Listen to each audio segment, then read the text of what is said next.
She looked at me across our kitchen table like I was a problem she'd finally decided to solve. Not with anger, not with sadness, with the kind of clinical detachment you'd use to explain why you're switching phone carriers. "I need more," Seraphine said. I was holding a coffee mug that said, "World's Okayest Husband," a joke gift from 3 Christmases ago when we still made jokes. The ceramic felt warm against my palms. Outside, someone's car alarm went off, then stopped. "More what?" I asked. "More than this." She gestured at the space between us like it was something visible, something she could point to. More than routine, more than comfortable. I set down the mug carefully. I'm a facilities project manager for municipal buildings. I install HVAC systems and coordinate contractor schedules and make sure emergency exits comply with code. I know how to read blueprints. I know how to spot structural problems before they become catastrophic. I should have seen this coming. "You're not happy," I said. Not a question. "I'm not unhappy." She tucked a strand of blonde hair behind her ear, a gesture I'd seen 1,000 times but now seemed rehearsed. "I'm just limited." That word landed weird. Limited. Like she was a piece of software running on insufficient RAM. "Okay," I said slowly. "What do you want to do about it?" She took a breath, and I saw it then, the moment before someone says something they've practiced. Her shoulders straightened, her expression smoothed into something that looked almost like compassion but wasn't quite. "I've been thinking," she said, "and talking to Isolde." Of course, Isolde Mercer. Seraphine's best friend since college, recently divorced, recently convinced that her ex-husband had stolen her best years. Isolde, who'd shown up at our house 3 times in the past month with a bottle of wine and opinions about authentic living and reclaiming your narrative. "I love you," Seraphine continued, and somehow that made everything worse. "But I think we've fallen into a pattern that's limiting both of us. And I think we should open up the marriage." The car alarm started again outside. Someone shouted at it to stop. It didn't. "Open," I repeated. "Yes." She folded her hands on the table, wedding ring catching the overhead light. "It doesn't mean we're over. It means we're being honest about our needs, about the fact that one person can't be everything for another person." The words sounded smooth, polished. I wondered how many times she'd said them out loud before this moment, how many times she'd practiced this conversation with Isolde, testing different phrasings, different approaches. "You alone aren't enough for me," she said. That's the sentence that mattered. Everything before it was preamble. Everything after it would be justification. But that sentence, those 7 words, that was the truth. I looked at her, really looked at her. She was beautiful. She'd always been beautiful. And she was sitting across from me telling me I was insufficient, and she was doing it with the kind of careful, therapeutic language that made it sound like growth instead of rejection. "This is about being authentic," she said, "about not living a lie, about giving each other permission to be whole people." I could have argued. I could have asked questions. I could have pointed out that opening up the marriage sounded a lot like, "I want to be with other people but keep you as a safety net." I could have done a lot of things. Instead, I said, "All right." Her eyes widened slightly, just for a second, like she'd been expecting a fight and the absence of one confused her. "All right," she repeated. "Yeah." I picked up my coffee mug. It was lukewarm now. "If that's what you need." She blinked, recovered, smiled. "I'm glad you understand. This is healthy, this is mature." "Sure," I said. "We'll need to establish boundaries," she said, suddenly eager, like she'd prepared for this part too. "Communication, honesty, no secrets." "Makes sense. And we'll both have the same freedoms," she added. "This isn't one-sided." I almost laughed. Almost, because that line, that very specific reassurance, that told me everything. She'd already thought about what she wanted, who she wanted. This wasn't a discussion. This was a notification. "Okay," I said. She reached across the table and squeezed my hand. "Thank you for being so mature about this." I looked down at her hand on mine, perfectly manicured nails.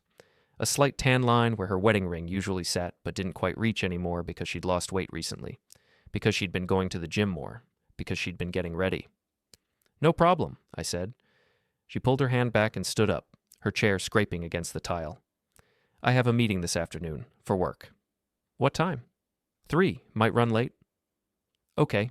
She grabbed her keys from the counter, checked her reflection in the microwave's glass door, and left. The front door closed with a soft click. Not a slam, never a slam. Seraphine didn't do things messily. I sat there with my lukewarm coffee and thought about the word all right. It's a strange word. It can mean agreement. It can mean resignation. It can mean the calm before you do something that can't be undone. I finished my coffee, rinsed the mug, put it in the dishwasher.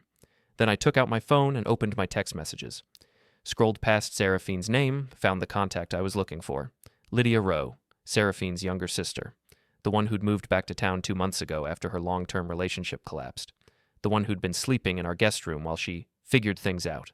The one Seraphine barely spoke to anymore because, according to Seraphine, Lydia was stuck in the past and refused to evolve. I typed, "You free tonight? Need to talk." The response came 30 seconds later. "Yeah, everything okay?" I thought about that question. About what okay meant. About how Seraphine had just asked me to accept something unacceptable with calm, mature language, and I'd said the one word that gave me all the power she thought she was taking. "All right," I typed back. "Everything's all right." The morning after Seraphine proposed opening our marriage, I woke up at 5:47 a.m. with the kind of clarity that only comes from rage so complete it circles back around to calm. She was still asleep beside me, facing away, her breathing even and peaceful. Her phone was on the nightstand, screen down, charging cable plugged in at the exact angle she always used. Seraphine was a person of precise habits. She folded her clothes before putting them in the hamper. She arranged her vitamins in a little weekly organizer. She never left dishes in the sink overnight. This precision, I realized, extended to betrayal. I got up quietly, pulled on jeans and a t-shirt, and went downstairs. Lydia was already in the kitchen, making coffee. She was wearing an oversized sweatshirt and pajama pants, her dark hair pulled back in a messy bun. She looked up when I walked in. "Us, you're up early," she said. "Couldn't sleep." She studied my face for a moment, then poured a second cup of coffee without asking, handed it to me. "What happened?" I wrapped my hands around the mug, feeling the heat seep into my palms. "Your sister wants to open up our marriage." Lydia's expression didn't change, but something shifted in her eyes. Understanding, maybe, or confirmation of something she'd already suspected. "When did she tell you this?" "Yesterday. Very calmly, very reasonably." "Let me guess," Lydia said. "Isolde's idea?" "Mentioned by name." "Of course." Lydia leaned against the counter. Isolde's been feeding her this line for months, about how monogamy is outdated, about how she wasted her 20s and 30s being trapped. She's got Seraphine convinced that having a stable relationship is somehow oppressive. "And what did you say?" Lydia asked. "When she told you?" I said all right. Her eyebrows rose. "Just all right?" "Just all right." "Huh." She sipped her coffee, considering. That probably wasn't the reaction she expected. "No," I agreed, "it wasn't." We stood there in the kitchen, drinking coffee while the sun came up outside, and I thought about how strange it was that I felt more comfortable in this silence with my wife's sister than I had in months of conversations with my actual wife. "Can I ask you something?" I said. "Sure." "When did she change?" Lydia was quiet for a long moment. "I don't know if she changed or if you're just seeing her clearly now. Seraphine's always been like this. She's always needed to be the center of attention, the most interesting person in the room. When we were kids, she'd reinvent herself every few years. New interests, new friends, new personality. She gets bored easily." "And I'm boring." "You're stable," Lydia corrected, "which is what she said she wanted when she married you. But stability isn't exciting, and Seraphine needs excitement the way other people need oxygen." The ceiling creaked above us. Footsteps. Seraphine was awake. "I should go," Lydia said quietly. "I have a job interview at 9 anyway." "Good luck." "Thanks." She rinsed her mug, set it in the dishwasher, and headed toward the stairs. Then she paused. "Eamon?" "Yeah?" "Be careful. When Seraphine doesn't get the reaction she wants, she escalates." Then she was gone, and I was alone in the kitchen when Seraphine came down 10 minutes later, already dressed for the day in athleisure wear that probably cost more than my work boots. She had her phone in her hand, scrolling through something. "Morning," she said without looking up. "Morning. I'm meeting Isolde for breakfast. Then I have that client consultation at 11. "Okay." She finally looked at me. "You're really fine with this? With yesterday?" I said I was. "I know, but..."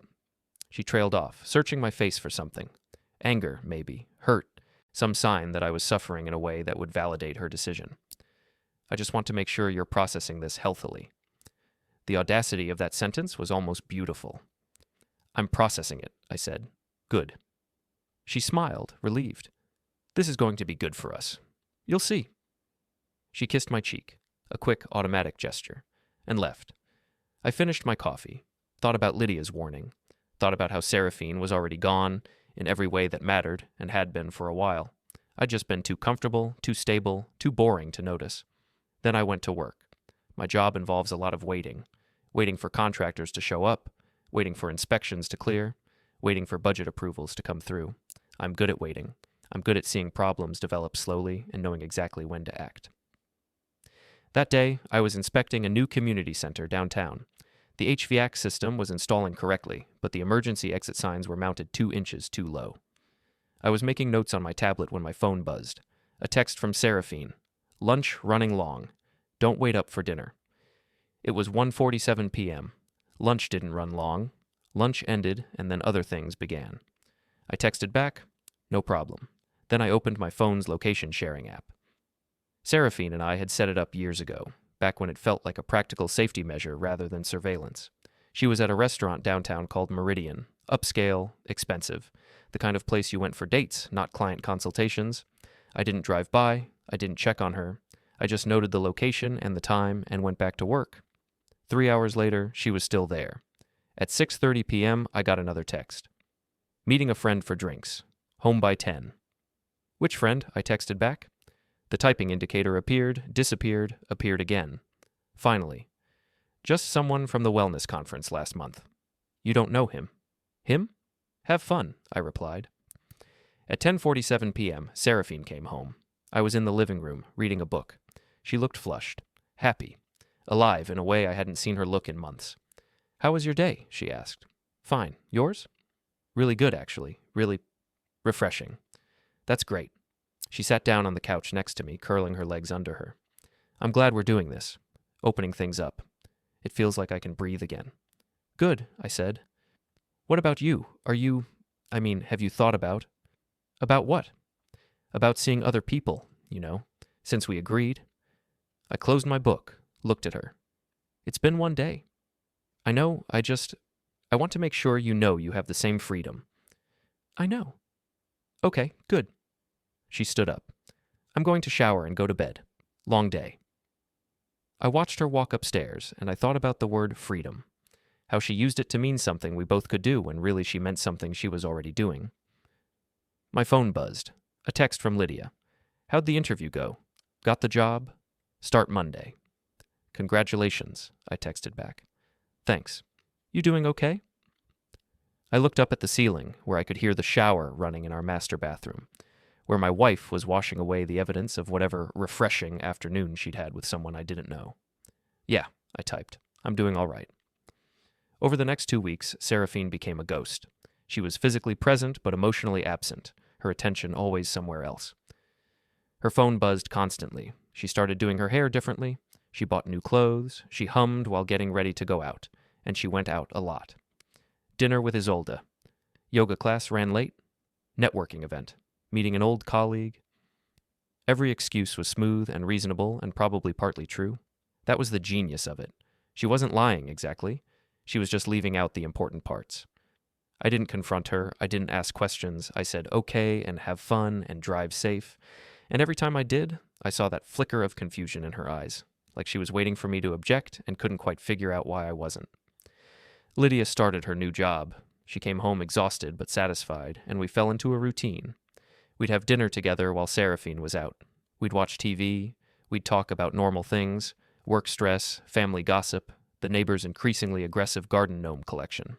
It was easy, comfortable, real in a way my marriage hadn't felt in years. One night, Seraphine came home at midnight.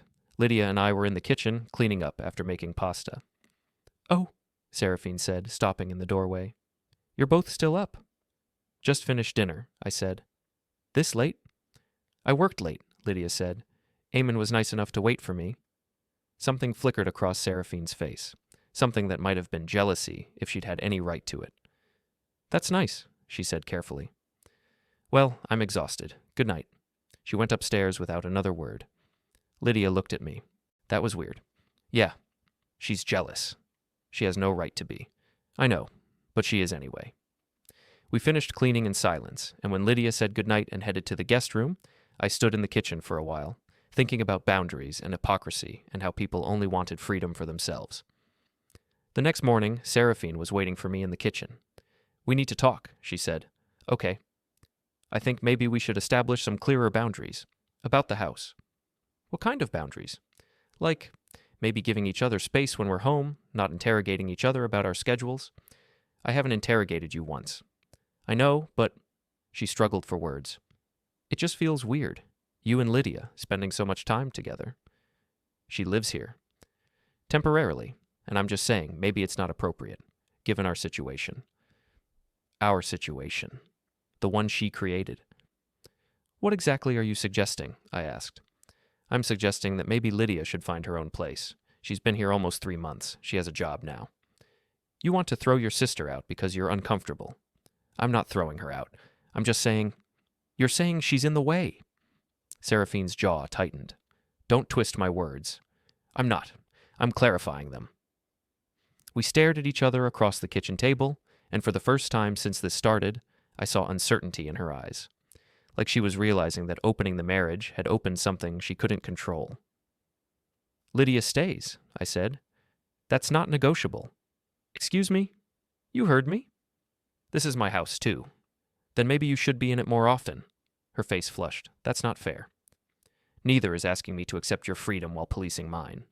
"I'm not—" "Yes, you are." She stood up abruptly. "I have to go." "Where?" "Out." "With him?" The word hung in the air between us. I hadn't said it before, hadn't acknowledged that there was a specific him, but we both knew there was. "That's none of your business," she said quietly. "You made it my business when you asked me to open the marriage." "That's not—" She stopped, started again. "We agreed to respect each other's privacy." "No? You decided you wanted privacy while having access to me whenever convenient?" Her hands were shaking slightly. "I don't know what's gotten into you." "Clarity," I said. "That's what's gotten into me." She left without another word. I sat there in the quiet kitchen and felt something shift inside me, something that had been dormant for too long, something that understood exactly what it needed to do. Lydia came down 20 minutes later, dressed for work. "I heard that," she said. "Yeah." "She really doesn't like me being here." "No, she doesn't. Maybe I should go." "Don't." She looked at me carefully. "Why not?" I could have said a lot of things. I could have talked about fairness or spite or the satisfaction of making Seraphine uncomfortable, but instead I said the truth. "Because I don't want you to." Something changed in the air between us, something we'd both been pretending not to notice. "Okay," Lydia said quietly. "I'll stay." Later that night, Seraphine didn't come home at all. Seraphine texted at 2:17 a.m., staying at Isolde's, too tired to drive. I didn't respond. The next morning, she showed up at 9:30 while I was drinking coffee on the back porch. She looked like she'd showered and changed, not at Isolde's place unless Isolde had started wearing expensive men's cologne. "We need ground rules," she announced, standing in the doorway. "You already established those," I said. "One person isn't enough, remember?" She flinched slightly but recovered. "I mean practical ground rules. About the house, about schedules." "Sure." She sat down across from me, pulling out her phone like she was leading a business meeting. "First, we both deserve privacy. That means no tracking each other's locations, no checking phones, no interrogations about where we've been. You want to disable location sharing." "I think it's healthier." "Okay." She blinked. "Really?" "Sure. Anything else?" She scrolled through what looked like notes, actually written notes. She'd prepared for this conversation. "We should alternate weekends. You take the house one weekend, I take it the next. That way we both have space." "Space to bring people home," I clarified. "Space to live our lives without judgment." "And what about Lydia? What about her? Does she alternate weekends too? Or does she just hide in her room while you use the house?" "She's an adult. She can make her own arrangements. She lives here. Temporarily. She's family." Seraphine's expression hardened. "She's my family, not yours." Interesting distinction. What's that supposed to mean? I sipped my coffee. Let the silence stretch. "Nothing. Continue with your rules."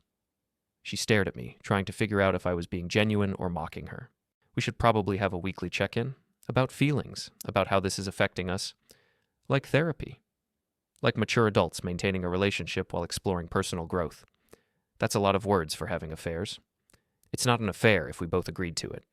Did we? I asked. Or did you inform me of your decision and I didn't fight you on it? You said all right. I did. So you agreed. If that's what you need to tell yourself. Her hands tightened around her phone. Why are you being like this? Like what? Passive-aggressive. Cold. I'm being exactly what you asked for. Mature, understanding, giving you space. It doesn't feel like understanding. It feels like... She stopped. Like what? Like you don't care. I looked at her, really looked at her. At this woman I'd been married to for 9 years, who was sitting across from me complaining that I wasn't fighting hard enough to keep her while she was actively leaving. Would you prefer if I cared differently? I asked. I'd prefer if you'd just be honest about how you feel.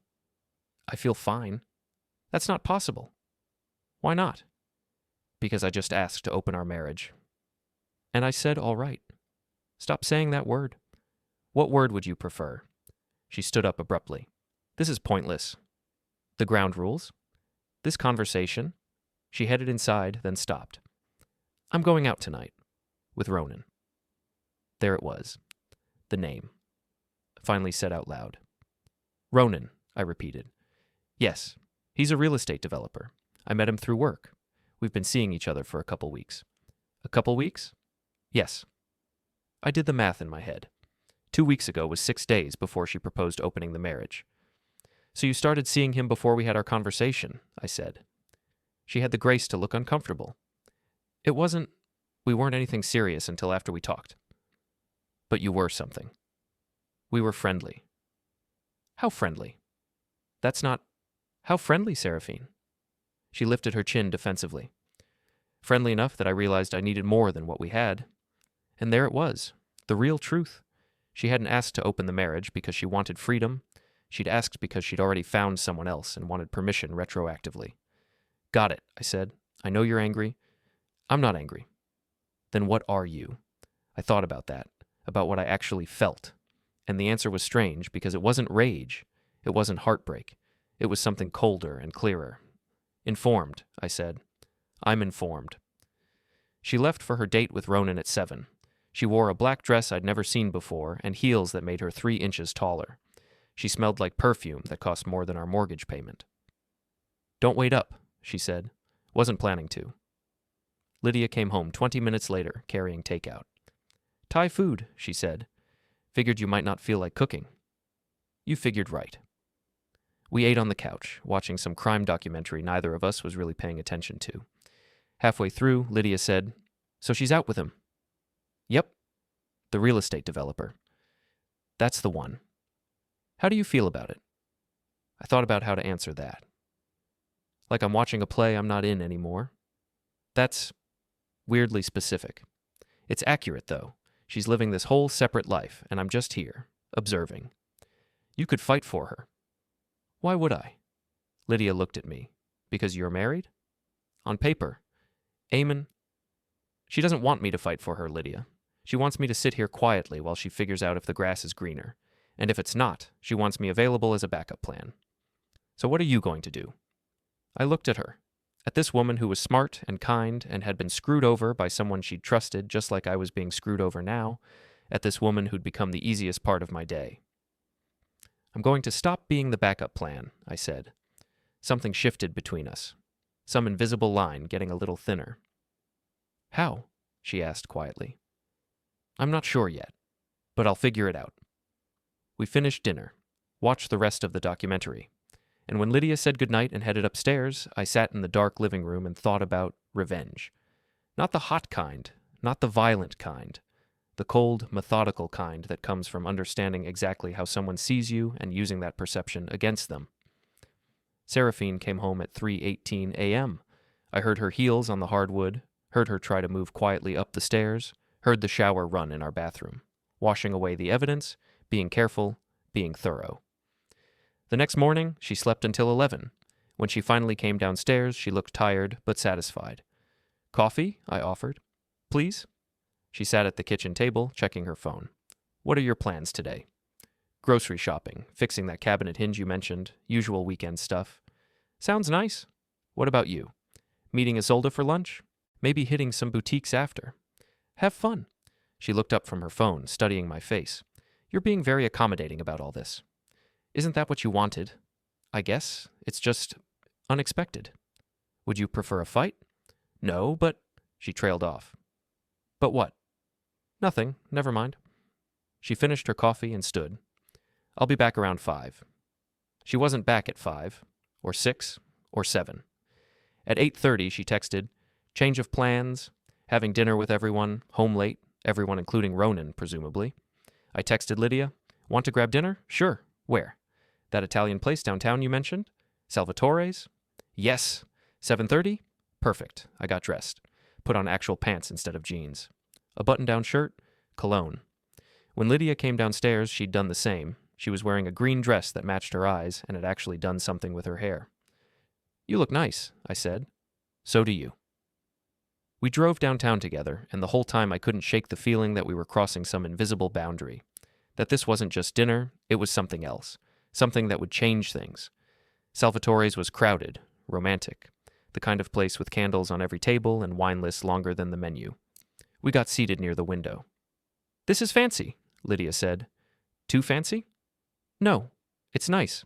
Just different from Thai takeout on the couch. Yeah. The waiter brought bread, we ordered wine, and then we sat there in the candlelight, and I realized I was on a date with my wife's sister while my wife was on a date with someone else. This is strange, Lydia said, reading my mind. Very. But not bad, I looked at her, at the way the candlelight caught in her hair, at the way she smiled slightly, nervous but not running away. Not bad, I agreed. We talked through dinner. Real conversation, about her new job, about my frustration with municipal bureaucracy, about her relationship with Seraphine growing up, about how they'd been close once, before Seraphine decided that family was boring and friends were more interesting. She used to tell me everything, Lydia said. Every secret, every dream. And then one day she just stopped, like she'd outgrown me. When was that? College. She met Isolde, and suddenly I was the boring little sister who didn't understand her vision for her life. Her vision being? Being the most interesting person in every room. Lydia sipped her wine. Seraphine doesn't want to be happy. She wants to be fascinating. That's a good way to put it. It's exhausting, watching her constantly reinvent herself, constantly need more. Is that why your relationship ended? I asked. Because you weren't enough? She looked surprised. How did you know that? Seemed familiar. Lydia laughed, but it was sad. Yeah. He kept saying I was too ordinary, too predictable. He wanted someone who was always surprising him. What did you want? Someone who was there. We looked at each other across the table, and something clicked into place. Some recognition that we were the same kind of people. The stable ones, the reliable ones, the ones who got left behind for being exactly what someone claimed they wanted. We should probably go, I said eventually. Yeah. I paid the check. We walked to the car. And the whole drive home, neither of us said anything, but the silence wasn't uncomfortable. It was anticipatory. Like we were both waiting for something to happen, but neither of us wanted to be the one to make it happen. We got home at 10. The house was dark. Seraphine wasn't back yet. Want to watch something? Lydia asked. Sure. We ended up on the couch again, but this time it felt different, more charged. I was aware of every movement, every time she shifted slightly closer. Halfway through the movie, my phone buzzed. Seraphine, staying at Ronan's. See you tomorrow. I stared at that text for a long moment, at the casual way she announced she was sleeping at another man's place, at how she didn't ask if it was okay, didn't apologize, just inform me. She's staying at his place, I said. Lydia looked at the phone, at the text, then at me. I'm sorry. Don't be. Still? She made her choice. What about you? I looked at Lydia, at this woman who'd been living in my house for 3 months, who'd become my friend, who'd looked beautiful at dinner, who was sitting close enough that I could smell her shampoo. I'm making mine, I said. And then I kissed her. It wasn't planned, it wasn't calculated. It was just momentum and frustration and chemistry finally expressing itself. She kissed me back. When we broke apart, we were both breathing hard. We shouldn't, Lydia said. No. This is complicated. Very. Your wife is my sister. I know. But I kissed her again. This time we didn't stop. I woke up in the guest room, which was strange until I remembered why. Lydia was asleep next to me, one arm thrown across my chest, her breathing soft and even. Morning light filtered through the curtains, casting everything in pale gold. Last night had happened. Actually happened. And now I was lying here trying to figure out what that meant while being very aware that Seraphine could walk through the front door at any moment. Lydia stirred, opened her eyes, and immediately went still. "Hi," I said. "Hi." She didn't move. So, that happened. Yeah. Do you regret it? I thought about that. About whether I felt guilty or ashamed or any of the things I probably should have felt. But mostly I just felt present. Real. Like I'd been sleepwalking for months and finally woken up. "No," I said. "Do you?" "No." She smiled slightly. "But it's complicated now." It was already complicated. More complicated. Fair. We lay there for a while, not talking, just existing in this strange new reality we'd created. Then her phone buzzed. She checked it, and her expression shifted. Seraphine's on her way home. I sat up. "What time is it?" 9:30. We got dressed quickly, efficiently, moving around each other in that way people do when they're very aware of each other's bodies. When she was dressed, Lydia paused at the door. "What do we do now?" she asked. "About what?" "About us. About this." "I don't know yet." "Okay," she hesitated. "But you don't regret it?" "Not even a little bit." She smiled, then left. I heard her go down the hall to the bathroom, heard the shower start, and I sat there in her room, in her bed, and thought about how thoroughly I'd just crossed a line I couldn't uncross. 10 minutes later, Seraphine's car pulled into the driveway. I went downstairs, made coffee, and was sitting at the kitchen table reading something on my phone when she walked in. She looked tired. Her makeup from last night was slightly smudged. Her dress was wrinkled. She had the walk of someone who'd had a very good night. "Morning," she said. "Morning." She poured herself coffee, added exactly the amount of cream she always did, and sat down across from me like this was completely normal. "How was your night?" she asked. The audacity of that question was remarkable. "Fine," I said. "Yours?" "Really good." She smiled. "Ronan's amazing. I think you'd actually like him if you met him." I almost laughed. "Probably not.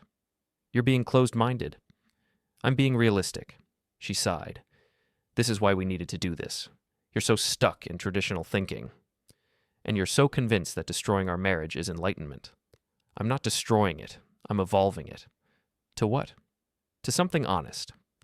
I looked at her over my coffee mug. At this person I'd shared a life with who was now arguing that honesty meant sleeping with someone else while keeping me on standby. "You know what I find interesting?" I said. "What?" "You keep talking about honesty, but you started seeing Ronan before you asked to open the marriage." She went very still. "That's not true." "You said you met him a couple weeks before our conversation, that you'd been friendly." "We were just talking."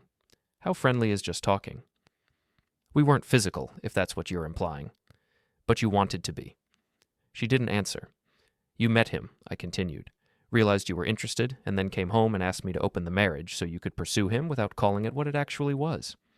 "You're twisting this." "No, I'm clarifying it." "Fine."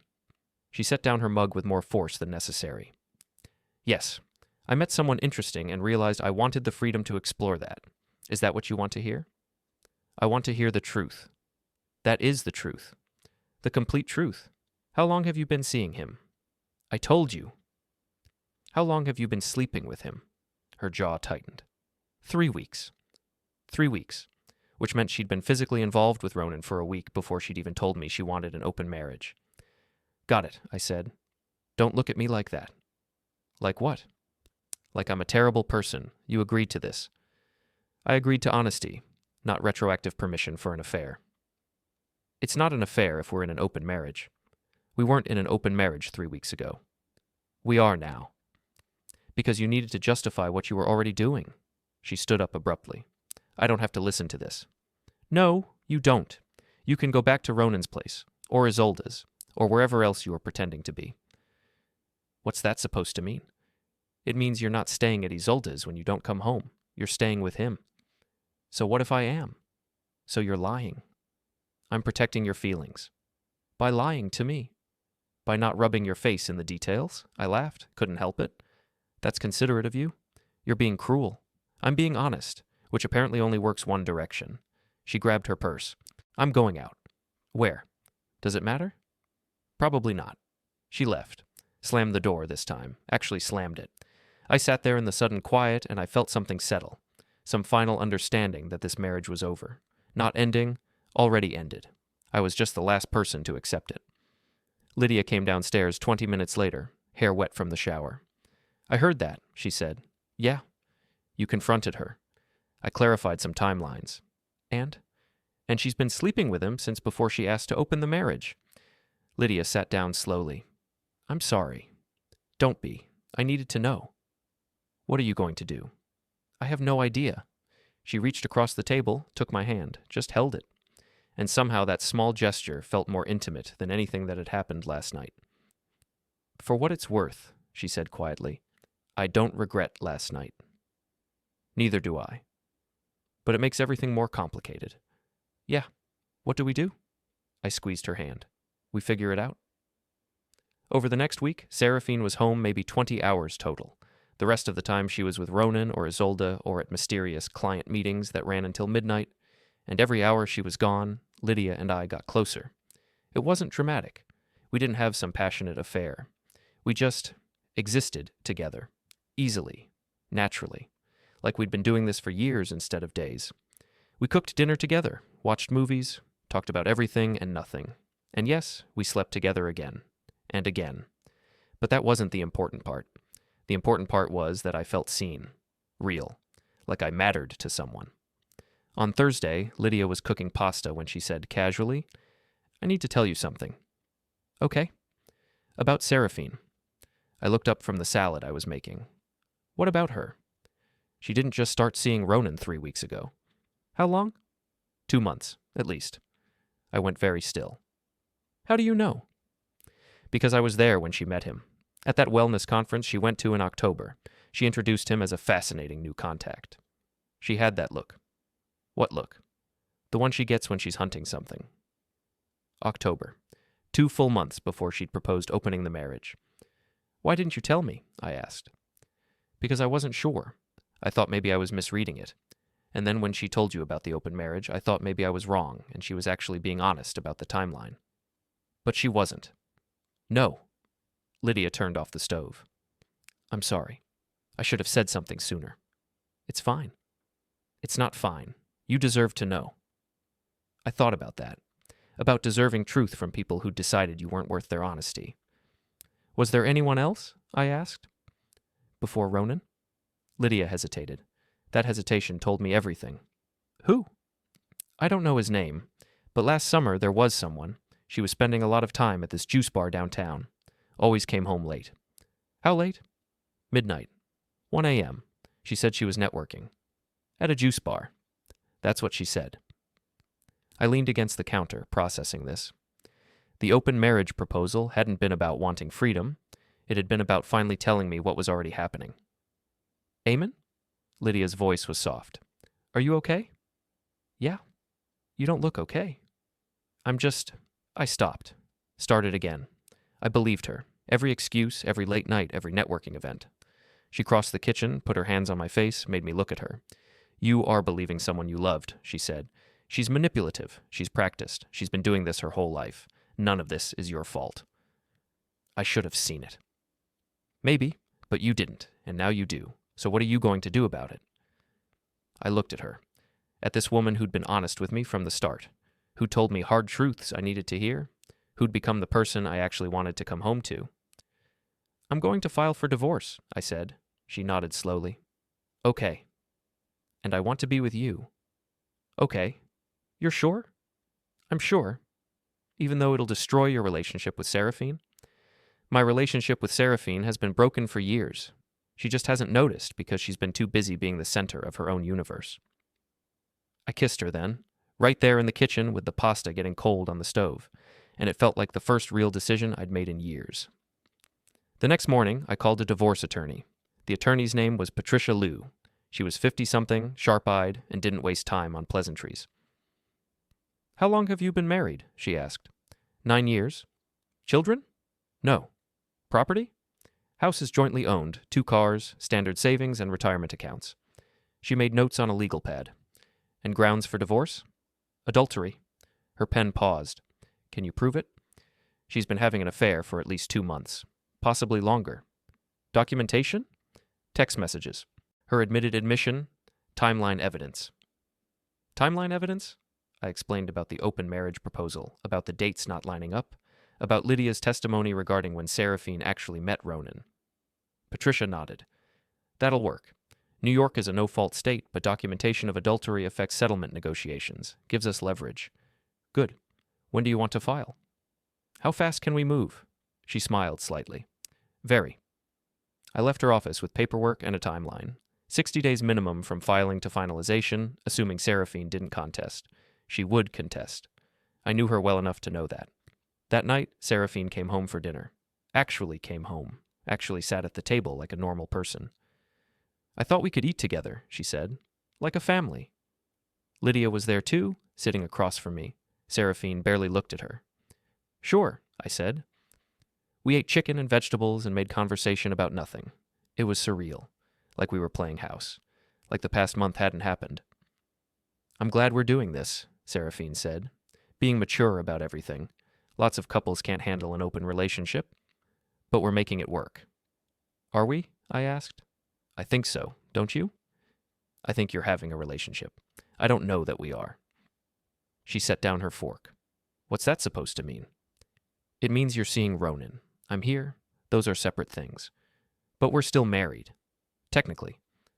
What's that supposed to mean? Lydia stood abruptly. I'll leave you two alone. No, I said. Stay. Seraphine's eyes narrowed. Why does she need to stay? Because she lives here. This is a private conversation. Nothing about our marriage has been private for 2 months. What is your problem? I looked at her. At this woman who'd systematically dismantled our marriage while expecting me to be grateful for the honesty. My problem, I said carefully, is that you've been lying to me since October. She went pale. I haven't. You met Ronan at a wellness conference 2 months before you told me about him. You started sleeping with him 3 weeks before you proposed opening the marriage. And according to Lydia, he's not even the first. Seraphine's eyes snapped to her sister. You told him? I told him the truth, Lydia said quietly. You had no right. I had every right. He deserved to know what you've been doing. What I've been doing? You've been sleeping with my husband. The words hung in the air, sharp and accusatory and completely accurate.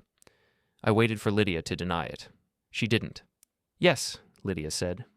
I have. Seraphine stood up so fast her chair scraped against the floor. You're unbelievable, both of you. Really? I asked. You're going to be angry about this? Yes, I'm angry. You're having an affair with my sister. In an open marriage, you proposed. Not with her. You didn't specify. Don't be obtuse. You know exactly what I meant. Do I? Because you said we both had freedom. You said one person can't be everything. You said this was about honesty. It is about honesty. Then be honest. You're not upset that I'm seeing someone. You're upset that it's Lydia. Of course I'm upset it's Lydia. She's my sister. And Ronan's not my brother, so that makes it okay? That's different. How? She opened her mouth, closed it, couldn't find an answer that didn't expose her hypocrisy. I want her out, Seraphine said finally. Tonight. No, I said. This is my house too. And it's her home. Not anymore. You don't get to decide that. Yes, I do. Actually, I said calmly, you don't, because I'm filing for divorce. Silence. Complete silence. Seraphine stared at me like I'd spoken a foreign language. What? I'm filing for divorce. I have an attorney. Paperwork's ready. You can't. We're working on things. No. You're seeing Ronan. I'm done pretending that's a marriage. You can't do this. I can. I am. Because of her? Seraphine pointed at Lydia. Because my sister seduced you? Because you destroyed our marriage months ago and I finally accepted it. I didn't destroy anything. I was honest with you. You were honest after the fact. That's not the same thing. She turned to Lydia, eyes blazing. You knew.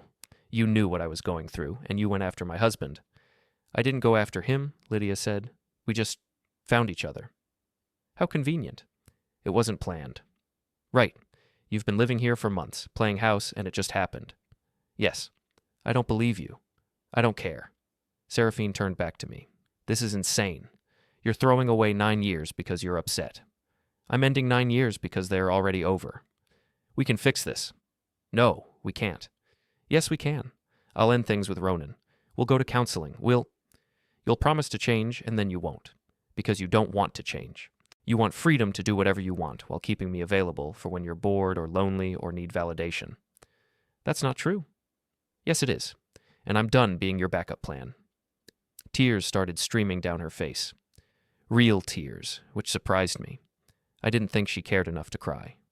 Please, she said. Don't do this. I love you. No, you don't. I do. I know I made mistakes, but... Seraphine. I said her name gently. You don't love me.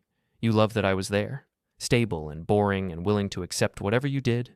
But that's not love. That's convenience. That's not fair. It's accurate. She looked at Lydia. And you're just going to steal him? Your own sister's husband? You threw him away, Lydia said quietly. I'm just catching him. Seraphine grabbed her purse and keys. Fine. Keep him. See how long he stays interested when you're not forbidden anymore. See how stable and boring he gets when the novelty wears off. I'll risk it, Lydia said. Seraphine left, slammed the door so hard a picture fell off the wall. In the sudden quiet, Lydia and I looked at each other. That happened, she said. Yeah. No going back now? No. She crossed the kitchen, wrapped her arms around me. I held her tight, feeling her heartbeat against my chest. Are you okay? She asked. I don't know yet. Regrets? About you? No. About how we got here? Maybe. That's fair. We stood there for a long time, just holding each other, and I thought about how strange it was that the end of my marriage felt less like a tragedy and more like relief. The next morning, I had the divorce papers served. Seraphine showed up at my office 3 hours later. You actually did it, she said, standing in my doorway. Yes. You're serious? Yes. She sat down in the chair across from my desk. Her eyes were red. She looked like she hadn't slept. I'll fight this, she said. Okay. I mean it. I'll drag this out. Make it expensive. Make it painful. If that's what you need to do. Don't you care? About what? About us. About 9 years of marriage. I did care, for a long time. And then you made it very clear that you didn't. I made a mistake. Multiple mistakes. Over multiple months. I was confused. No, you were selfish. So you're just going to run off with my sister? I'm going to leave a marriage that ended months ago and build something new with someone who actually wants to be with me. She doesn't want you. She wants to win. Maybe, but at least she's honest about it. Seraphine stood up. You're going to regret this. Maybe. I'll make sure you do. That's your choice. She left without another word. Over the next 3 weeks, Seraphine made everything difficult. She contested the filing. She demanded mediation. She claimed emotional distress and alienation of affection. Her attorney was expensive and aggressive. Patricia Liu handled it all with brutal efficiency. She's panicking, Patricia said during one of our meetings. People who are secure in their position don't fight this hard. They settle. So what do? We wait. She'll run out of arguments eventually. But I was tired of waiting. That's when I decided it was time to have a conversation with Ronan. I found him at a property development site downtown. New luxury condos, all glass and steel and aspirational lifestyle marketing. He was standing outside, talking on his phone, wearing a suit that probably cost more than my car. I waited until he hung up. Ronan Blackwell? He turned, smiled automatically. Professional smile. Developer smile. That's me. Can I help you? I'm Eamon Kestrel. His smile froze, just for a second. Then it came back, more careful this time. Ah, he said. I wondered when we'd meet. Probably hoped you wouldn't. Not exactly. Really? Because most men sleeping with someone's wife prefer to avoid the husband. He had the grace to look uncomfortable. Look, I don't want any trouble. Too late. Seraphine and I, we're adults. We're all adults here. Are we? She told me you agreed to open the marriage. She told you a lot of things, I'm sure. Did she mention she asked to open the marriage after she started seeing you? He blinked. What? You heard me. She was already involved with you when she proposed opening things up, which means she cheated and then got me to retroactively approve it. I didn't know that. Didn't you? No, she said you'd both decided. I decided nothing. She informed me of what was already happening. He looked genuinely shaken. I'm sorry. I wouldn't have if I'd known she was lying. But you didn't ask questions. No. Because it was easier not to. He didn't respond. Here's what's going to happen, I said. I'm divorcing her. You're going to stop seeing her, and we're all going to move on with our lives. You can't tell me what to do? No, but I can make your life very complicated if you don't. Are you threatening me? I'm explaining consequences. There's a difference. Like what? Like the fact that Seraphine has a pattern of this. You're not special. You're just next. And when she gets bored with you, she'll do exactly what she did to me. But by then, everyone in your professional circle will know you as the guy who helped destroy someone's marriage. That sticks in business circles, especially upscale real estate development circles. His face went pale. You wouldn't. I wouldn't have to. She'll do it herself. She always does. You're just bitter. I'm informed. There's a difference. I walked away, leaving him standing there in his expensive suit outside his luxury development, probably wondering for the first time if Seraphine was worth the trouble. That night, Seraphine called me 17 times. I didn't answer. She texted, "What did you say to Ronan?" I replied, "The truth? He's breaking up with me. Sounds like a personal problem. You ruined this on purpose. No, you did that yourself. I just explained the pattern. I hope you're happy. I'm getting there." She didn't respond after that. Seraphine showed up at the house 3 days later. She looked different, smaller somehow, like someone had let the air out of her. Lydia and I were in the kitchen when she walked in. She still had her key. "We need to talk," Seraphine said. "No," I said. "We don't. Please, just 5 minutes." Lydia started to leave. I caught her hand. "Stay." Seraphine noticed. Something flickered in her eyes. Hurt, maybe. Or just irritation that her sister was there for the collapse. "Ronan broke up with me," she said. "I know." "Because of what you told him?" "Because of what you did to me. I just connected the dots for him." "You ruined my relationship." "I saved him time." "How can you be so cold?" I looked at her. At this person I'd spent 9 years with who was now standing in our kitchen acting like the victim. "Ah, you asked me to open our marriage," I said. "You said one person wasn't enough. You said you needed more, and I said, all right." "You said it to hurt me." "I said it because I was done fighting for someone who'd already left." "I didn't leave." "Yes, you did. Months ago. You just wanted me to wait around while you figured out if you'd made a mistake." That's exactly it. And now you're upset because I'm not waiting anymore." She turned to Lydia. "Are you happy now? You destroyed my marriage. You stole my husband. You ruined everything." "I didn't destroy anything," Lydia said quietly. "You did that yourself." "You were supposed to be my sister." "I am your sister, but I'm also a person, and I'm done watching you treat people like accessories." "Accessories?" "Yeah, that's what Eamon was to you. A stable, reliable accessory. Something to have around when you needed grounding, but never actually important, never actually valued." "That's not true." "Yes, it is. You wanted freedom and stability, adventure and security, someone to come home to but never actually commit to. You wanted everything without giving anything." Seraphine's hands were shaking. "I loved him." "No," Lydia said. "You loved that he was there. There's a difference." "And you? You love him?" Lydia looked at me, smiled slightly. "Yeah, I do." Something broke in Seraphine's expression, like she'd finally understood that she'd lost something she couldn't get back. "You'll regret this," she said, but her voice was weak, hollow. "Maybe," I said, "but I doubt it." She looked around the kitchen, at the house we'd bought together, at the life we'd built, at the marriage she'd systematically destroyed. "I thought we'd figure it out," she said quietly. "I thought we'd come back to each other eventually. That was your mistake." "What?" "Thinking I'd wait forever while you decided if I was enough." "I'm sorry." "I know. Is there any chance?" "No." "Just like that?" "Just like that." She wiped her eyes. "I'll sign the papers." "Good. And then what?" "Then we both move on." "To what?" "I don't know, but whatever it is, it'll be honest." She nodded slowly, started toward the door, paused. "I did love you," she said, "in my way." "I know," I said. "But your way wasn't enough." She left. This time she didn't slam the door. In the silence that followed, Lydia leaned against me. "You okay?" she asked. "Yeah." "Really?" "Really." "What happens now?" "Now?" I thought about that. About the divorce that would finalize in a few weeks. About the life I was building with Lydia. About how I'd gone from being someone's backup plan to being someone's choice. "Now we figure it out," I said. Together? Together. She kissed me, and it felt like the first honest thing that had happened in months. 3 weeks later, the divorce was final. Seraphine signed without contesting, split everything down the middle: house, savings, retirement accounts. We divided 9 years into neat legal categories and walked away from each other like strangers.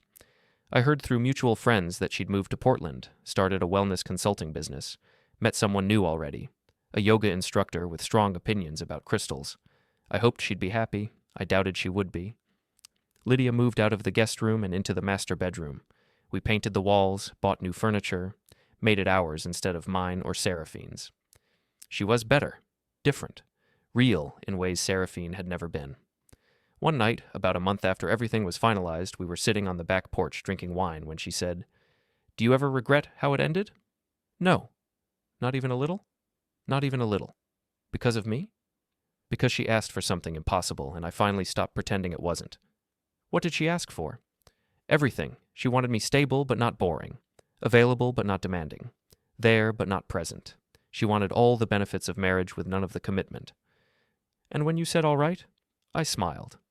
When I said all right, I gave her exactly what she asked for. Permission to be free. She just didn't realize that freedom worked both ways. So saying all right was revenge? No. Saying all right was acceptance. Everything after was just momentum. We sat there in the comfortable silence that comes from actually understanding each other, from being chosen instead of settled for. "I'm glad you said all right," Lydia said quietly. "Me too." "Think she knows yet?" "Knows what?"